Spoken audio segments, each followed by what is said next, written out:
Hello everyone, welcome back to Cello Tips. Today we are going to talk about several factors in your performance that don't have to do with practicing the cello itself.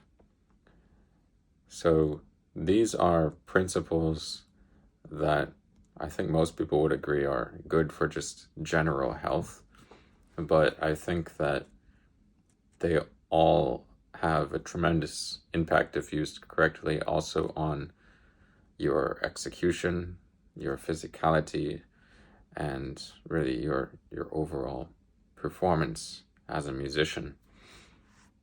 These are things that I've experimented a lot with, especially the last few years, and so I wanted to share with you all what I've found works well for me.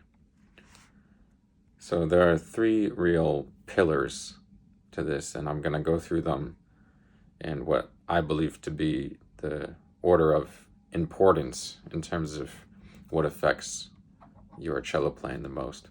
So the first pillar is sleep. And this is something that I think a lot of musicians sacrifice due to their busy schedules and trying to fit in extra work and extra practice and so on. But I've found that this can really make the world of a difference in a performance if you had good rest leading up to it, or if you didn't. And I think most people need about 8 hours of sleep a day, and that's ideally all at once at night. But given the sometimes difficult schedule of musicians, if you're touring on the road, or a lot of people, the night before a concert, they feel restless and they can't sleep well. So in these situations, naps can also be helpful. There's a lot of information on the internet about how to get good quality sleep, and I suggest that you all research that and find what works best for you. For me personally, I've always struggled being able to fall asleep. I found what works best for me is very dim lighting leading up to bedtime, and then all electronics off, and just reading a book before a physical book. That will help me be able to fall asleep, even if I'm traveling and jet lagged or whatever it might be. So that's the first most important thing, is sleep, and that's the thing that I find has the biggest impact on your playing and should be prioritized. And the second pillar is nutrition. And I know a lot of people have different dietary regulations and such that they have to meet for different reasons. But in general, the optimal diet for a musician, I believe, is a balanced diet. So that means a good amount of proteins, carbohydrates, and healthy fats. A lot of vegetables. You want to be getting as many minerals as possible. Also, hydration is extremely important. So you need to be drinking a lot of water. These are all things just to get your body in the right space to perform. Now, specifically for concerts and concert days, if the concert is in the evening, as it usually is, I find that eating slow-acting carbohydrates throughout the day leading up to that can be very helpful. So this is things like sweet potatoes, brown rice, a lot of vegetables, things like this.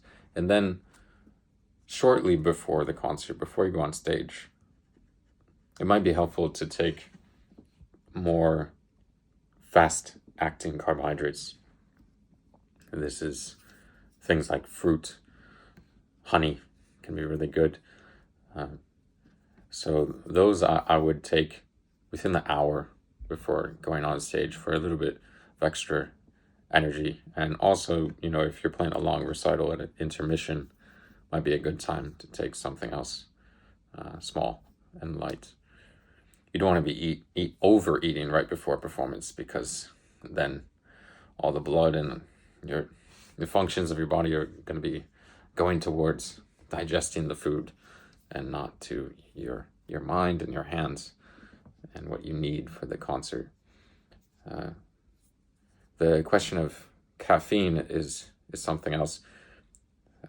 I've mentioned in a previous video that when I was suffering from inflammation and tendonitis and different injuries, that I found that drinking a lot of coffee would make that worse and would increase the inflammation. So if you're having trouble with inflammation and nerve issues, I might try winding down the caffeine.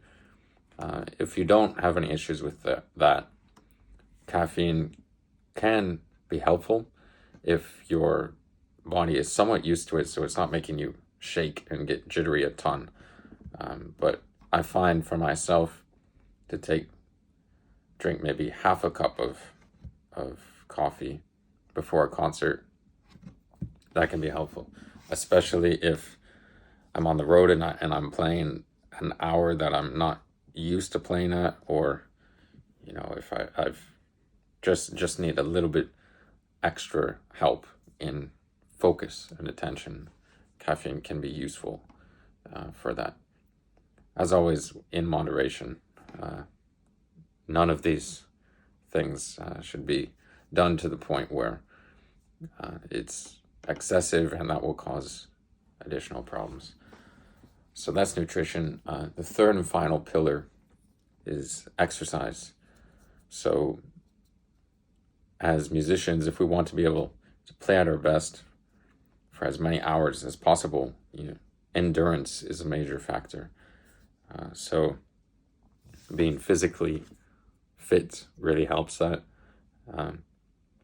In terms of strength training, I find having a good mind-muscle connection is very useful for the physicality of playing an instrument. So when you're drawing the bow across the string, exactly what muscles are you using to do that, and what muscles should you not be using to do that. That will cause excessive force or tightness that you don't need.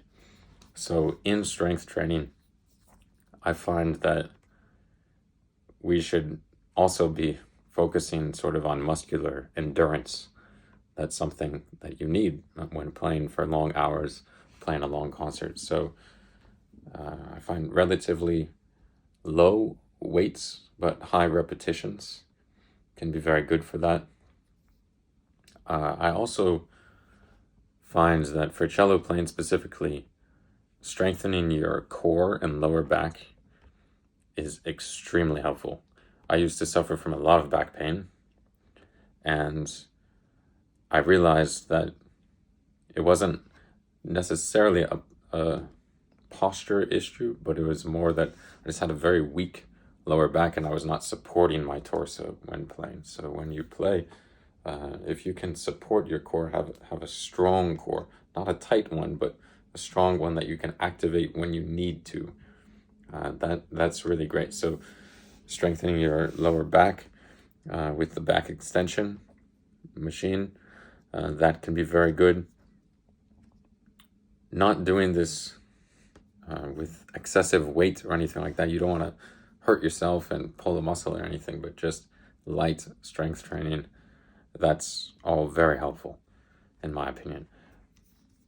Going along with general fitness and endurance, it's also important to do some sort of cardio exercise so that your heart is working well and your respiratory system, all of that is working well. The use of the breath in cello playing is very important. So if your breathing system is fit and in order, that's going to allow you to get much more oxygen into your bloodstream and have all the nerves and the muscles working just as your brain wants them to be working. So that's all very good. In addition to exercise, stretching is extremely important. I stretch every single day, sometimes twice a day. It's good. It's good to have a routine that works for you, that you can do, so that you can sort of shut off your mind and just get into the zone and relax that way, loosen up all the muscles. If you don't stretch after exercise and after practicing, then your muscles can end up very tight. And over a long period of time, if you never stretch that out, you're just going to be developing more and more tightness. And then when you come to play the cello, you won't have the freedom and the mobility that you need in order to play the cello in the optimal way, get the best sound that you can, all of those things. So these were the three sort of pillars of the holistic method of music making. I hope that you find some of it helpful, and please let me know if you have requests for the next video. Thanks for watching.